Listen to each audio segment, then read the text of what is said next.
appropriately. Starting from Ikenna. Oh, hi everyone, I'm Ikenna. Welcome to It's Just Tuesday. We hope we're going to have an interesting session. Hi everybody, my name is Ojugo. Onyeluka. My friends call me OG. Welcome to It's Just Tuesday.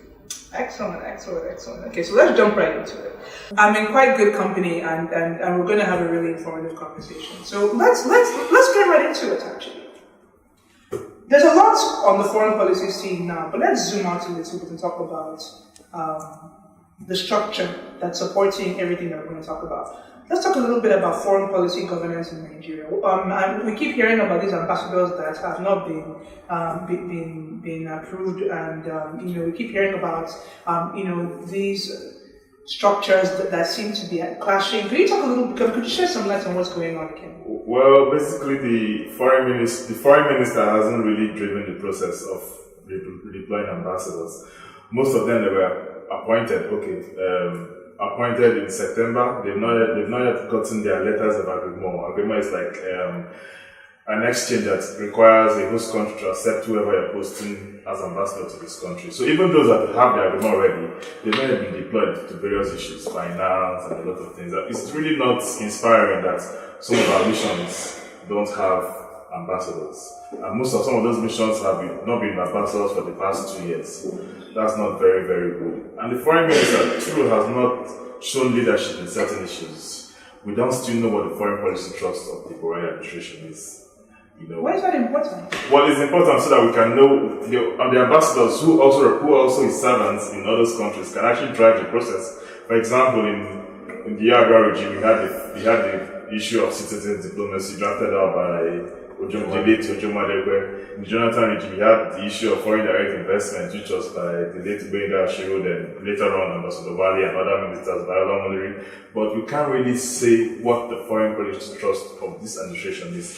Recently, the minister launched a Nigerian National Economic Diplomacy Initiative, NEDI, but it's coming a bit too late. 2 years into the administration, that's when you're launching a diplomatic initiative. We hope that he sits up a little bit.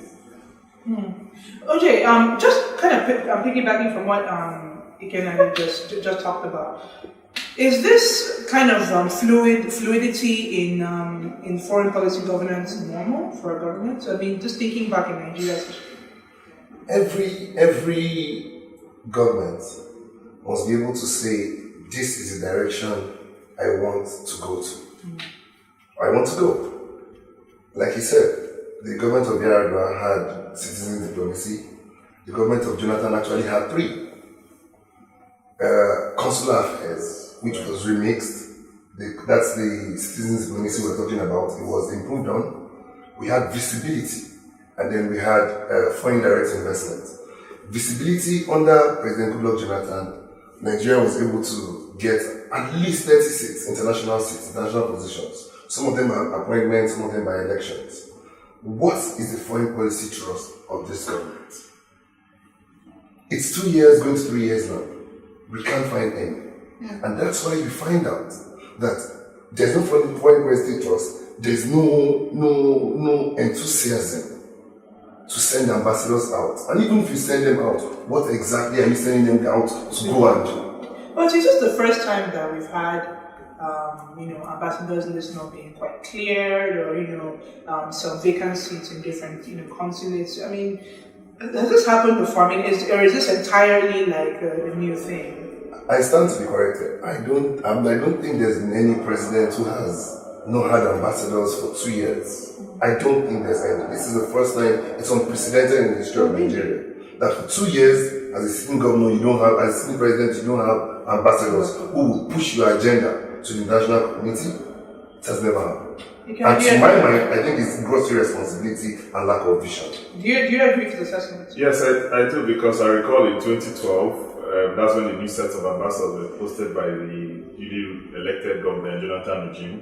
And they stayed 3 years, but they recalled in June 2015 when the new president came to town. And since June 2015 till now, some missions have not had ambassadors. Coupled with the fact that the foreign ministry had a succession problem, meaning that most of the senior directors who were career ambassadors had retired between 2015 and 2016. So you've had missions that have been run by maybe level 12 charges who don't really have the political power to drive certain processes. So even to tell you about the issue of tutorials. I'm the minister. I'll give you a good example.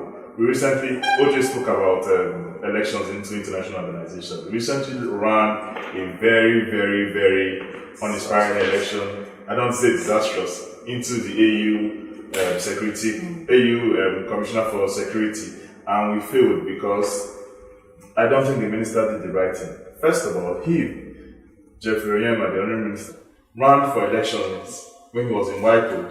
I know about it because we campaigned for him. And he lost because he was campaigning against his boss, who was the DG, who was the Deputy Director General. Why should he also encourage Nigeria to run against the person that was occupying the seat of the Secretary of the seat in the AU? Because he was also running for re-election. We should not have contested the election. Instead, we should have encouraged the Commissioner for Political Affairs, Aisha Bilal. She won the game, but she left because we are running for the security seat, and now we have nobody in the AU. These are the things that we talk about. We are losing even positions we held before. We are losing it. So that's exactly what the problem is. Can I add to that? We lost that AU position for quite a lot of reasons. There was a mock interview that was held in Nigeria, and I think it was Betel Amadi that I understand won the debate. Why then substitute with somebody else who has no experience in foreign policy, has no diplomatic experience? So it makes it look like a political thing. The only qualification I see is because she's probably related to the chief of staff to the president, and she was brought out by Ambassador Obaga. These are the things. If they had brought out somebody like General Martin Luther Agwai, who is vast in political affairs and peace and security, or you career ambassador worked in the AU and in the US system for a while. You have colleagues you can talk to, you can lobby easily, it will be fluid. And we shouldn't have contested against somebody seeking the election. We should have either retained our Directorate of Political Affairs seat. But I want to say this, and I'm not being political, but it's just a statement of fact. Every time people try to say the president is being tribalistic, I try to say no, give him a chance. Why are we trying to balance things out? But the facts on ground speaks otherwise. Every single appointment, international appointment, has been for Northerners, and not just Northerners, Fulani Hausa people. Why? If they were competent, it would have been a different issue. But you keep throwing up people who are not exactly competent just because they're from your tribe. Okay, so what you're so to just kind of sum that up, what you're saying is that we are playing politics with our foreign policy, playing local politics with our foreign policy. Well, I mean, the issue of foreign policy is still at the prerogative of the president and the prime minister. Who the prime minister is the chief foreign policy advisor. The president is, of course, the mover. Everything still has its prerogative. Posting of ambassadors, deployment. So he has full discretion. He has full discretion, but I'm saying that there should be a little bit of circumstance. Okay. The prime minister should advise the president, and then look, some of these positions should be reserved for people with a little bit of meat. Exactly. You should hold some of those positions. All right. And that's why you see what happened in Italy. Okay.